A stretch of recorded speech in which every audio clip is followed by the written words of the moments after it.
ఉత్తరప్రదేశ్ రాష్ట్రం బిజ్నోర్ జిల్లాలో బలవంతపు మత మార్పిడికి సంబంధించిన షాకింగ్ ఘటన బయటపడింది. ముకుల్ సింగ్ అనే హిందూ వ్యక్తిని ముస్లింగా మార్చారు మౌలీలు. ముస్లిం మహిళతో పెళ్లి జరిపిస్తామని, ఇస్లాంను స్వీకరించమని బలవంతం చేసినట్లు నివేదికలు వచ్చాయి. ఈ కేసు ఉత్తరప్రదేశ్ మత మార్పిడి నిషేధ చట్టం కింద విచారణలో ఉంది. 24 ఏళ్ల ముకుల్ సింగ్ కు బ్రెయిన్ వాష్ చేశారు ముస్లిం మత పెద్దలు. కల్మాను పఠించమని, అరబిక్ పేరును స్వీకరించమని కోరారు. అంతేకాకుండా సుంతి చేయించుకోవాలని మౌలీల బృందం ఒత్తిడి చేసింది.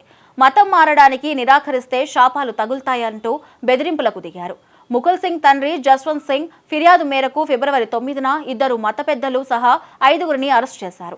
పెళ్లి చేయిస్తామని ఆశపెట్టి తన కుమారుడిని బలవంతంగా మతం మార్చారని ఆరోపిస్తూ ముకుల్ తండ్రి హిందూ సంఘాల నేతలతో కలిసి కిరత్పూర్ పోలీస్ స్టేషన్లో ఎఫ్ఐఆర్ నమోదు చేయడంతో ఈ సంఘటన వెలుగులోకి వచ్చింది. మౌలీలు ఖారీ ఇర్షద్ గుఫ్రాన్లతో పాటు ముస్లిం మహిళ సైమా, ఆమె తల్లిదండ్రులు మహ్మద్ షాహిద్, రుక్సానా బేగంలను పోలీసులు అరెస్ట్ చేశారు. నిందితులను స్థానిక కోర్టులో హాజరుపరిచి జిల్లా జైలుకు తరలించారు. విచారణ అనంతరం ముకుల్ సింగ్ ను విడుదల చేశారు. ఫిబ్రవరి 8న రాత్రి అఫ్తల్ ఏ ఉలూమ్ మదర్సాలో ముకుల్ సింగ్ వివాహం జరిగినట్లు తాంపూర్ పోలీసులు ధృవీకరించారు. తాంపూర్లోని ఓ మెడికల్ స్టోర్లో పనిచేస్తున్నాడు ముకుల్ సింగ్. అతడు ముస్లిం అమ్మాయికి దగ్గరైనట్లు దర్యాప్తులో తేలింది.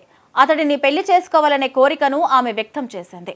మతపరమైన సమస్యలు ఉన్నాయని ఆమె తల్లిదండ్రులు మొదట పెళ్లికి అభ్యంతరం వ్యక్తం చేశారు. అయితే ముకుల్ సింగ్ ఇస్లాంలోకి మారాలనే షరతులో పెళ్లికి అంగీకరించారు. మొదట ముకుల్ సింగ్ ఒప్పుకున్నాడు.